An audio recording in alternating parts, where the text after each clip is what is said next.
All right, so this aircraft is kind of region specific to Alaska. We're one of the only states that flies around with these skis. So the tires will sink, so we just keep them on year round. It's a 4-point harness system. So you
really big bags on the top corner there are Navy.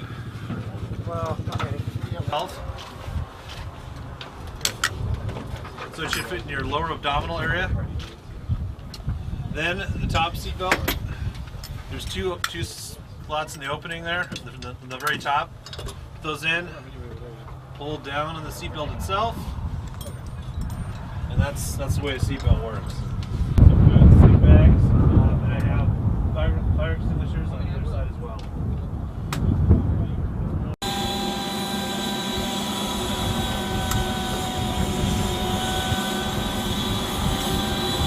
This one save you.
We're providing transportation support to the medical, dental, and veterinary services that are going out to support the local communities here on Kodiak. Arctic Air provides us a lot of great opportunities. We're flying in a unique environment, something that we're not used to flying in on a typical day. So being able to sharpen our aviation skills is definitely important. But we're also working with all the different services, which is invaluable training to be able to interact with the Air Force, the Navy, the Army, and also foreign militaries as well. And we're providing services to the local communities, which is what the Alaska National Guard is all about, providing, Alaskans helping Alaskans. There's definitely some differences in culture, but it's been a lot of fun learning the differences, and then being able to interact with everyone is very enjoyable. A great learning experience for not just the leadership, but also all of the NCOs and pilots that we have here.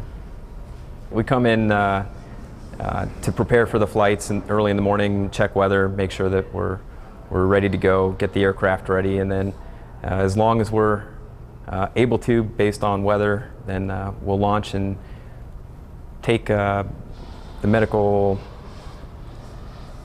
We'll bring out the We'll transport medical personnel and equipment out to the various villages. The Air Force Reserves are the lead agency for this year's Arctic Air, so they're determining what villages they're sending what people to and what equipment needs to go where. So they're providing us the flight schedule, and then we're just providing the transportation support.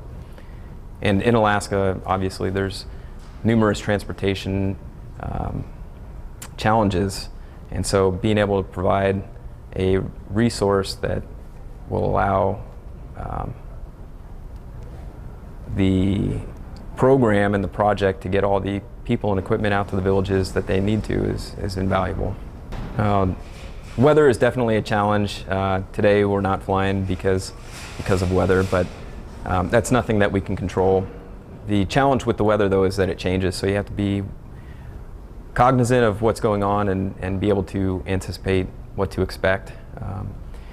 The landing areas are unique, and every location has different challenges specific to that location. So that's been very beneficial for our pilots to experience as well.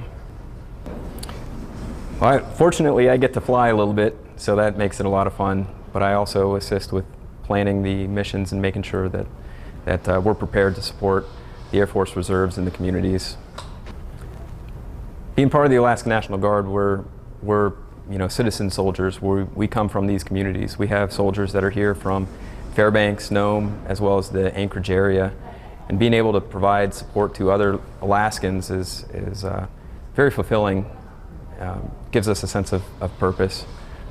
We're always, as the Alaska National Guard, we're always looking for ways to support and interact with other Alaskan communities. So we encourage other Alaskan communities to apply for future IRT projects for medical, engineering, services, construction, any way that the program can assist improving the community. We highly recommend that they put in an application through the IRT program website. There's a lot of coastline, and the wind, how it interacts with the coast as well as the mountains in such a small proximity is definitely very unique. Navigation becomes challenging, but it's a great opportunity to hone our skills. Oh, yeah, of course, there's lots of animals out there. I haven't seen any bears yet myself, but goats and deer for sure. Even though our cultures are a little bit different, the experience has been just amazing. Very professional and a hard-working crew. We've interacted very well. Planning-wise, it's taken about 6 months for us to be prepared for this mission, for our own logistics to be able to support the project. So it's very intensive, but it's very worthwhile. That we really appreciate the Coast Guard's hospitality. They've been very gracious hosts, and we appreciate working with them. We've also been able to do some training with them as well, and it's been, I think, beneficial on both sides, but we couldn't do it without them. Really appreciate the Air Station Kodiak support.